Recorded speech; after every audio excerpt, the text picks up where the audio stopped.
पंजाब के दो इनामी मोस्ट वांटेड इनामी गैंगस्टर को पश्चिम बंगाल एसटीएफ ने कल मार गिराया। गैंगस्टर जसप्रीत और जयपाल भुल्लर पंजाब में दो असिस्टेंट सब इंस्पेक्टरों की हत्या करके फरार हुए थे।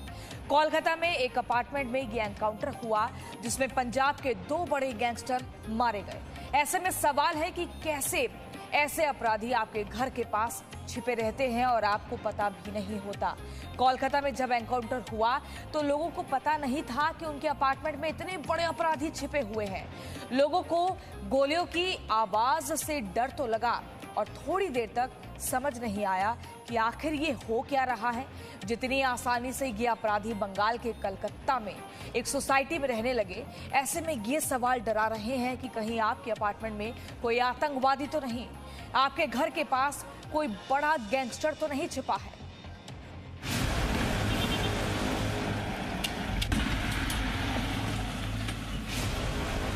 बंगाल में मारे गए दो कुख्यात अपराधी।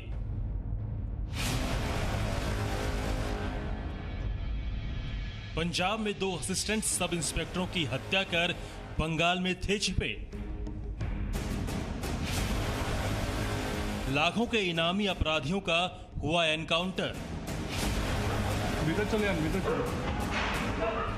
बुधवार को पश्चिम बंगाल के कोलकाता में एक जबरदस्त एनकाउंटर हुआ।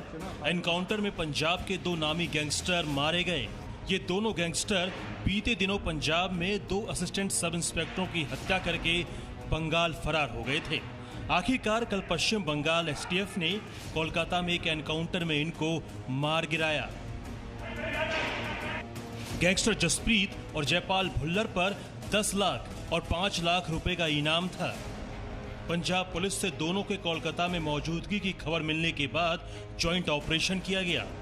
हम कई एजेंसीज के साथ कई दिनों से इसके बारे में लगे हुए थे, ठीक है, लेकिन जो पूरा रेड वाला जो ऑपरेशन है वो हम ही ने किया है। सोफिस्टिकेटेड पिस्टल्स रिकवरी हुई हैं, 89 rounds of live ammunition recover हुआ है, करीब 7 लाख रुपए कैश रिकवर हुआ है।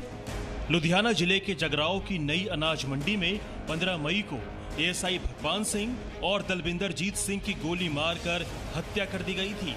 इन दोनों पर पंजाब, हरियाणा, राजस्थान, दिल्ली में 50 से ज्यादा मामले दर्ज हैं।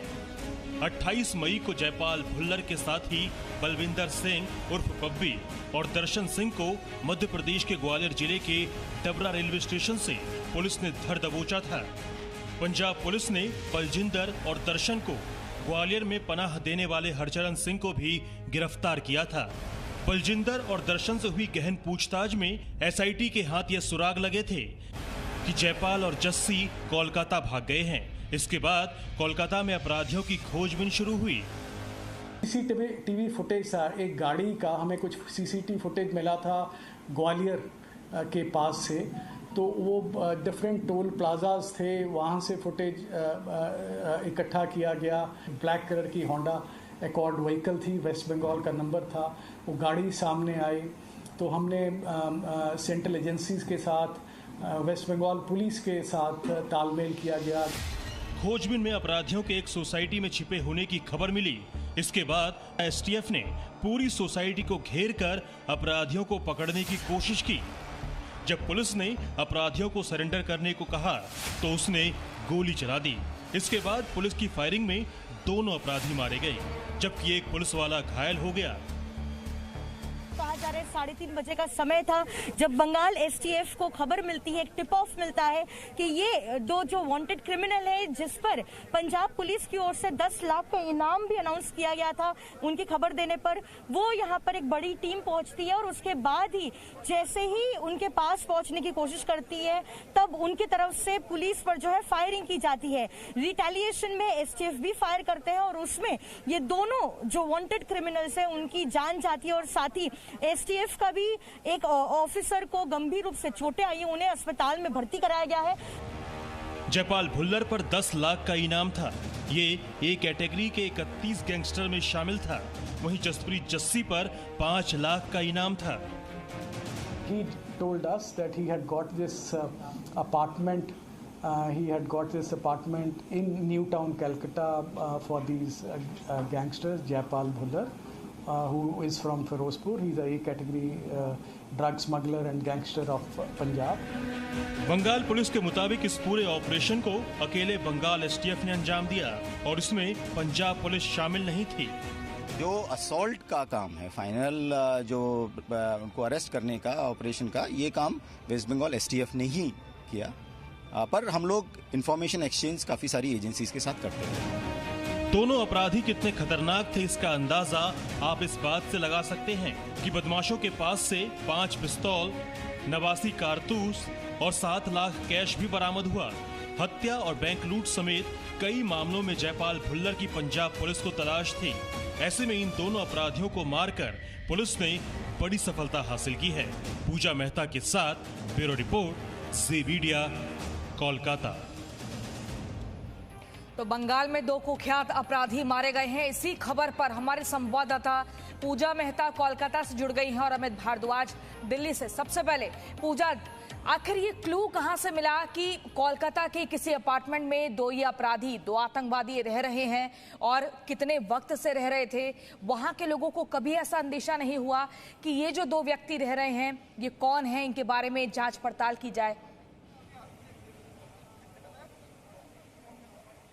देखिए प्रियंका, आपको बता दें, दोनों ये जो कुख्यात अपराधी है, चाहे जयपाल की बात करें या फिर जसप्रीत की बात करें, ये दोनों पंजाब पुलिस के जो 31 ए लिस्टेड गैंगस्टर्स की जो लिस्ट है उनमें से ये दोनों थे।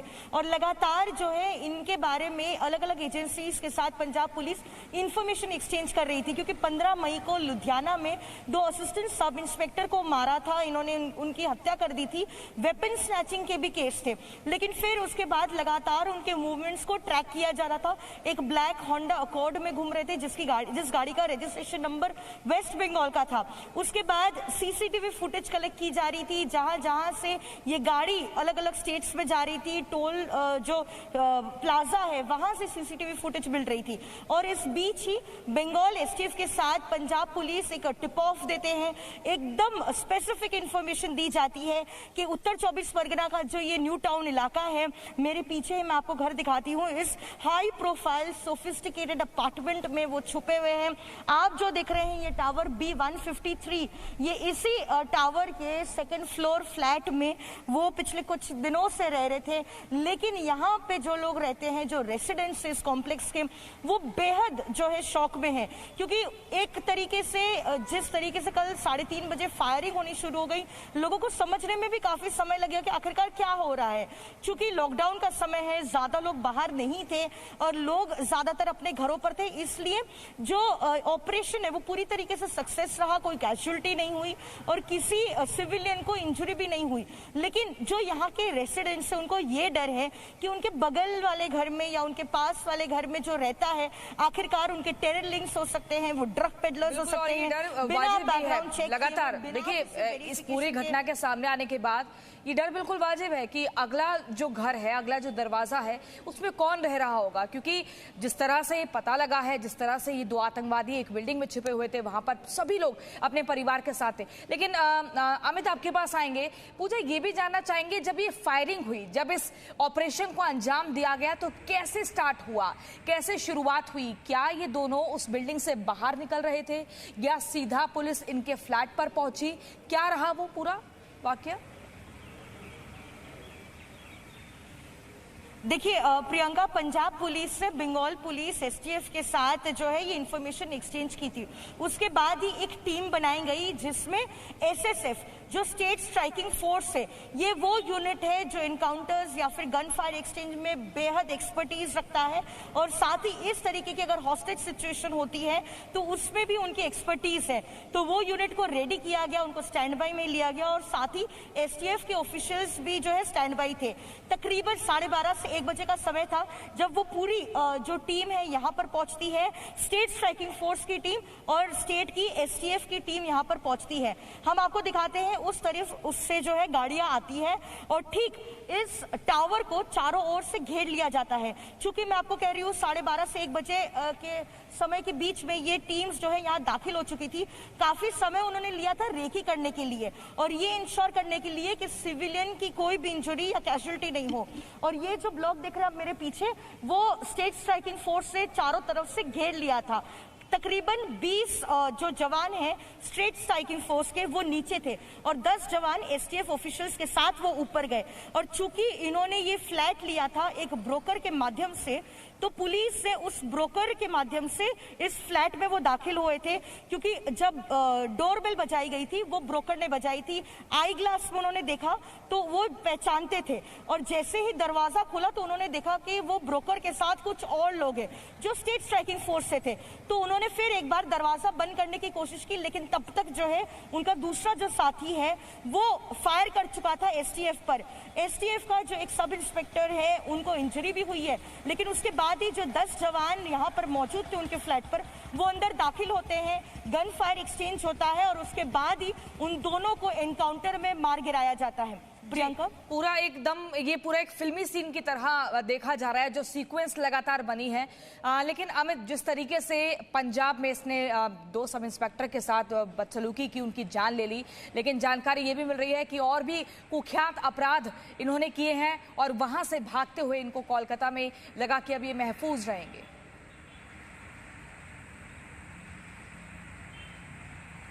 देखिए, सबसे पहले मैं आपको मंजीत के बारे में बता दूं। इसका पूरा नाम है मंजीत सिंह भुल्लर और इसे बोला जाता है जयपाल सिंह भुल्लर। इसके साथ जस्सी था।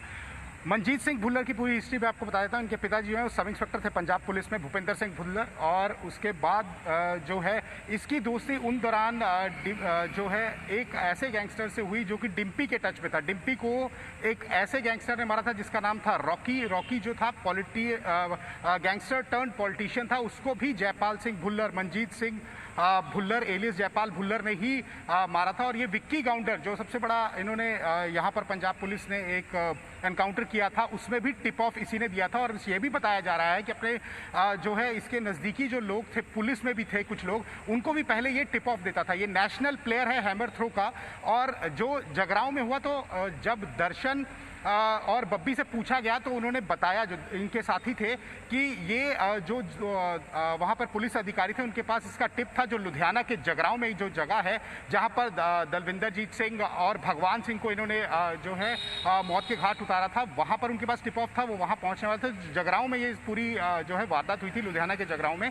उसके बाद एक भरत कुमार नाम का आदमी जो है वो पकड़ा गया था, जिसके पास से .30 बोर की पिस्तौल भी बरामद हुई थी और एक गाड़ी बरामद हुई थी। वो शंभू बॉर्डर जो है पंजाब का, वहां पे पकड़ा गया था। उसके बाद पूरा टिप ऑफ इनको मिला और उसके बाद इसके खिलाफ जो है जितने भी मामले थे उसके बारे में बातचीत की। क्योंकि जो भरत था वो काफी क्लोज बताया जा रहा था जयपाल सिंह भुल्लर के। उसने काफी सारे इनपुट जो है वो पुलिस को दिए थे।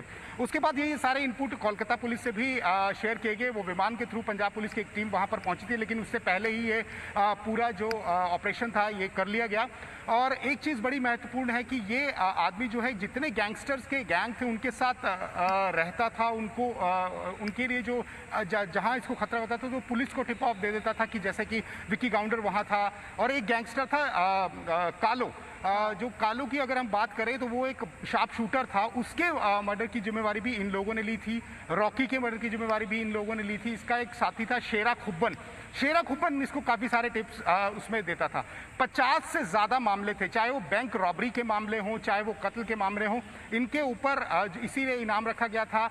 ए कैटेगरी के गैंगस्टर थे, जस्सी पे 5 लाख रुपया, 10 लाख रुपए जयपाल सिंह भुल्लर पे। अभी भी इनके इनके 2-3 मास्टरमाइंड्स और इनके साथ जो थे उनकी जो है वो तलाश कर रही है पंजाब पुलिस की स्पेशल टीम। और वहां पर भी जो है काफी टिप ऑफ उनको मिले हैं। जो इनसे हथियार बरामद हुए उनकी ये बताया जा रहा है कि ये तस्करी जो है वो पाकिस्तान में तस्करी करता था। वहां से ड्रग्स का रैकेट भी ये चलाता था। पाकिस्तान के साथ भी इसके जो है वो लिंक जुड़े हुए हैं। कई लोग पंजाब के ऐसे हैं जो तारों को क्रॉस करके, जो बॉर्डर्स को क्रॉस करके वहां चले गए। वो इनके खास साथी थे जो इसका पूरा सेटअप बनाते थे कि किस तरह से वारदात को अंजाम देना है। वो सारी चीजें सामने आ रही है और पाकिस्तान का भी लिंक जो है वो निकल के सामने आ रहा है। प्रियंका, ठीक है, बहुत ही महत्वपूर्ण जानकारी आपने हम तक पहुंचाई है। अमित, बहुत शुक्रिया आपका। पूजा, आपका भी बहुत शुक्रिया। लगातार आप लोगों से जानकारी हम जुटाते रहेंगे। और लेकिन अब इन दोनों ही कुख्यात अपराधियों की जो मास्टरमाइंड है उनकी तलाश